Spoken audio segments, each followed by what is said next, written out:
Okay, so I just want to remind you that the reason I started to record these videos was um, since I was so close to the Nice attack, and it's the second attack I've been close to. I realized that after the last attack, I just got on with life, and I thought, well, that's never going to touch me again. And now I'm in this headspace. I think, well, how could have I done that? Because whilst I got on with life, I for a week I posted and said, they're going to bomb innocent people to death in Syria. Well, they've been doing that for how long now? It's getting on to be a year.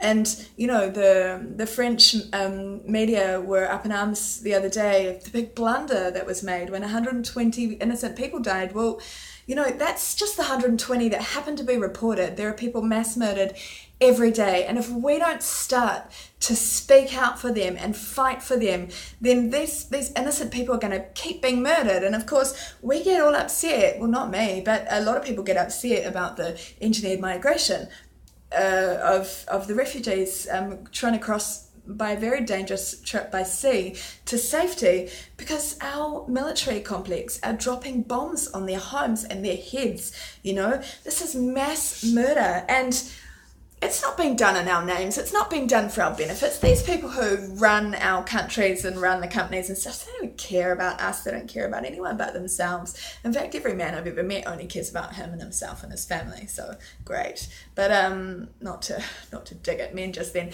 But I love men. But the point is that we do have a lot of men running these countries, although that's not true. We've got Merkel. And I'm really interested to see how she responds to the Munich shooting, because when I heard of that last night, I just thought, God, there's some sort of sick planning right now to really attack the reputation of Muslim people. This is about causing hate and separation. It reminds me of what's happening in America right now. It's about hate and separation.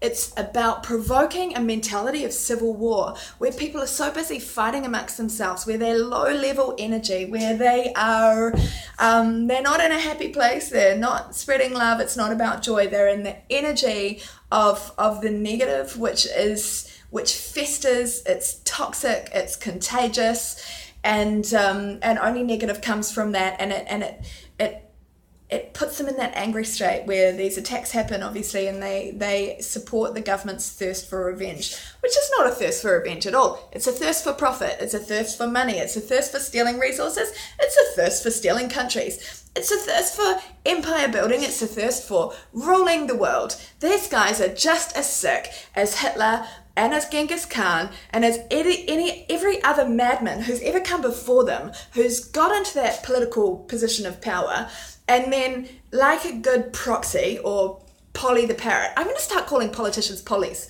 for Polly the Parrot, in honor of Polly the Parrot, because that's totally appropriate. But for their owners, the Pollies go to war. Smile and wave, dudes. It's a political game of smile and wave. They don't have any power, I don't think. I mean, how easy is it to manipulate people anyway these days? I mean, okay, so Holland is told, you go to war or this is going to happen to you or your family or whatever. Well, you know, it's the ability to corrupt, the ability to leverage, the ability to manipulate these individuals. I mean, they're probably even manipulated by a woman.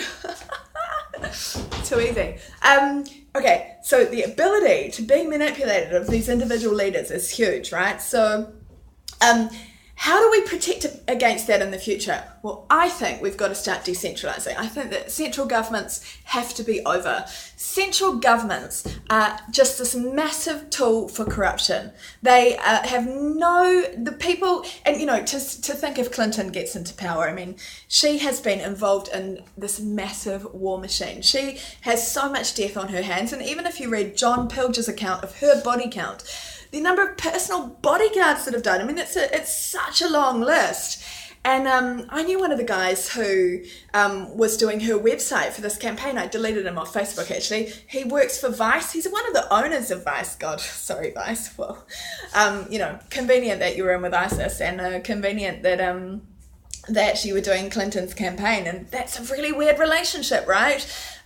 Made me uncomfortable anyway. But when John Pilger punished that, I was like, Jesus, I want to be as far away from these guys as possible. It makes me sick. I mean, so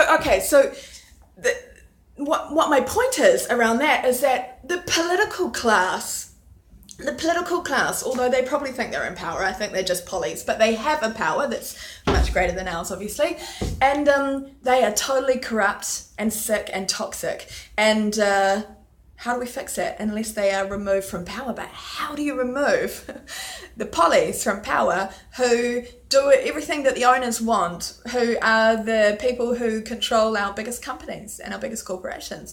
We have a sickness in our constructive leadership. And even if you have a great life, a perfect world, you get on with your business and buy some clothes and go to work and have some nice dinners and party on the weekend, great, good for you, children, all that stuff.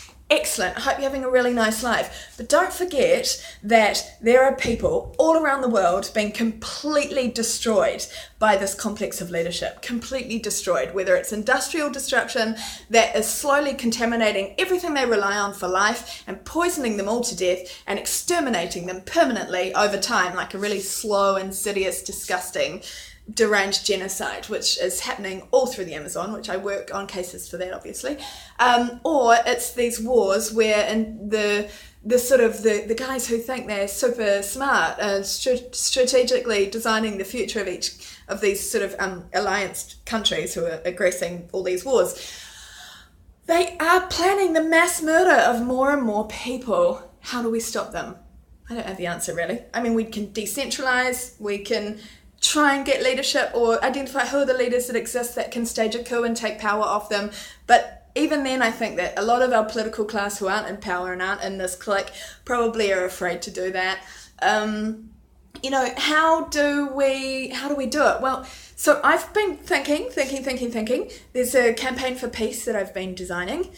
It's not going to be easy, but we've got to start with that awareness, because surely there comes a tipping point where enough of us say, this is not a war blunder. These guys are mass murdering criminals. There's no reason we should be at war in those countries at the moment unless we're trying to steal their country or their resources or just make money. Daesh, I'm sorry, yes, those insurgent groups are very, very evil. But, what terrifies me more is that this morning I sat at breakfast across from some friends. They were listening to a video in French. I was like, can you translate that and that and that? Angry guy talking in French. And it was Daesh. And they were threatening Marseille, innocent people in Marseille. Now, they were saying the same thing as me in another way. I'm saying French people need to start taking responsibility for these wars because it's our taxpaying, the taxes of the French people that are used to pay for it. But they were saying the same thing. They were threatening innocent young people in Marseille. Okay, and Marseille is not like a rich place. In fact, I always joke that it was the gun-running capital of the world. That's probably true too. So why are they attacking innocents in Marseille but complaining about Holland and Vals? Something in the story doesn't ring true. Who organised that? Because if they were really angry with Holland and Vals, wouldn't they be threatening Holland and Vals? Why are they threatening innocent people in Marseille? At the end of this video, they beheaded 2 people. It's really, really, really sick. But the story doesn't make sense. Because if Holland and Vals are committing the crime, why wouldn't you attack Holland and Vals? When if you attack soft targets, like the kids in Marseille who are just getting on with their lives, then all you're doing is giving Holland and Vals exactly what they want, which is more of an excuse to escalate the taxpayers' budgets to bomb more people to death in Syria. That's going to bankrupt France, by the way, so that's another reason French people should care. But they're playing into their hands. It's too convenient. It's a super brand. It's terrifying because I see what they're doing on videos in the Middle East, and I thank God.